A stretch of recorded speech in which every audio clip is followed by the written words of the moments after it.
बांसुरी स्वराज जो नई भाजपा की प्रवक्ता बनी है, उन्होंने परिवारवाद की बड़ी स्पष्ट जो परिभाषा की है। चीज और जैसे रोटी है, उसको अगर आप एक तरफ से सेकने दोगे तो जल जाएगी।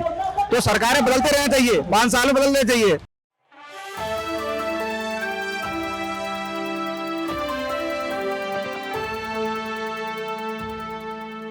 जातिगत गणना से सभी ओबी SC ST जितने भी जाति हैं, जो 85% हमारी संख्या है, सभी लोगों को फायदा होगा।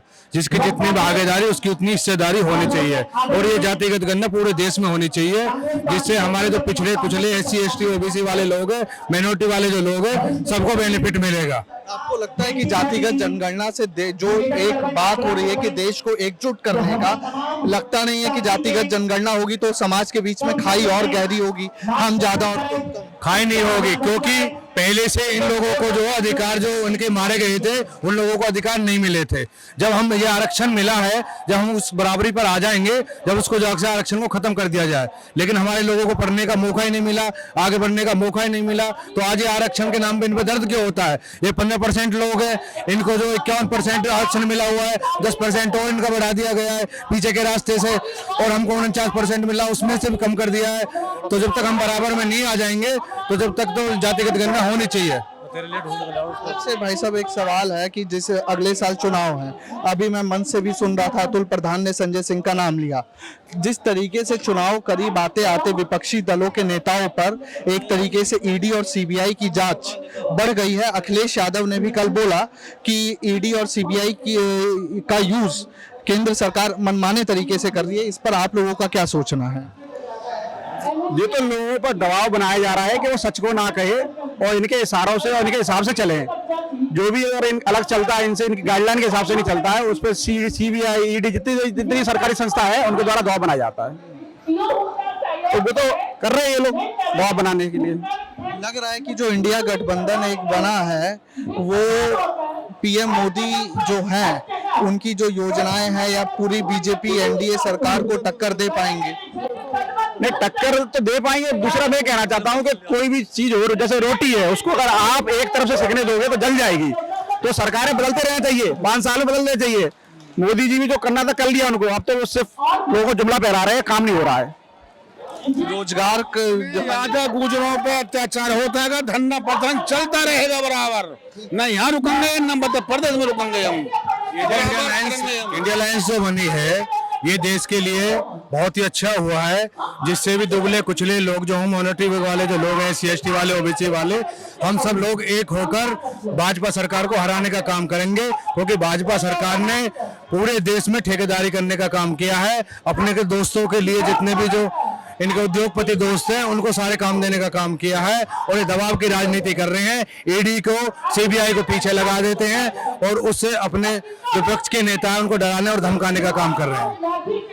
एक सवाल था मेरा कि कल जेपी नड्डा, 2 दिन पहले जेपी नड्डा ने एक बयान दिया कि जितने भी विपक्ष के दल हैं वो परिवारवादी दल है। अतुल प्रधान सपा से आते हैं, समाजवादी पार्टी के विधायक है। अगर मैं सपा की ही बात करूं तो मुलायम सिंह यादव के बाद अखिलेश यादव, तो लगातार परिवार की पीढ़ी दर पीढ़ी ऊपर जो शीर्ष नेतृत्व में आ रहा है। तो जेपी नड्डा की जो बात और बीजेपी का जो आरोप है परिवारवादी दल देश का क्या भला करेंगे, तो इसके बारे में जनता सोचेगी लोकसभा चुनाव 2024 से पहले? देखिए, मैं आपको एक चीज बताऊं, बांसुरी स्वराज जो नई भाजपा की प्रवक्ता बनी है, उन्होंने परिवारवाद की बड़ी स्पष्ट जो परिभाषा की है राष्ट्रीय टीवी पर चैनल पर बैठ के। वो कहती है कि जो नेता का बेटा कर्मठ है, समाज का काम करता है, समाज के अंदर जो है सामाजिकता कार्यों के अनुसार राजनीति करता है, वो परिवारवाद नहीं है।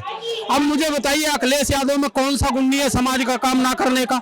अखिलेश यादव तो सबसे बड़े अच्छे नेता है कि जो कभी भी किसी के धर्म के खिलाफ नहीं बोलते, किसी जाति के खिलाफ नहीं बोलते।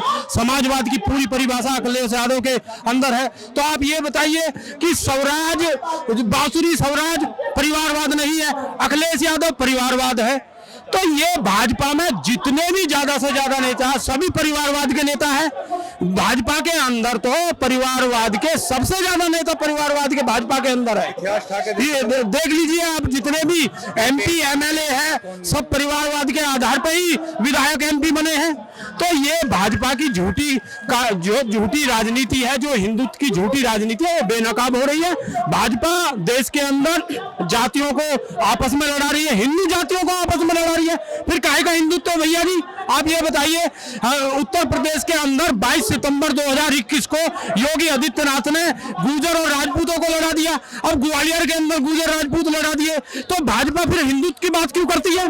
जब हिंदू जाति को हिंदू जाति से लड़ाया जाता है तो हिंदुत्व की काम कहां कर रहे हैं? ये केवल सत्ता के दलाल हैं, ये अडानी और अंबानी के दलाल हैं, ये इनको केवल दलाली करनी है। ये अंग्रेजों के लिए मुखबरी कर रहे थे, उसी तरीका से आज भी ये जातियों को जाति से लड़ा रहे हैं। और जब हिंदुत्व का कोई काम नहीं है, इन्होंने राम मंदिर कोर्ट के माध्यम से बना है। 370 जो है वो बहुत पुरानी मांग थी, हमारी भी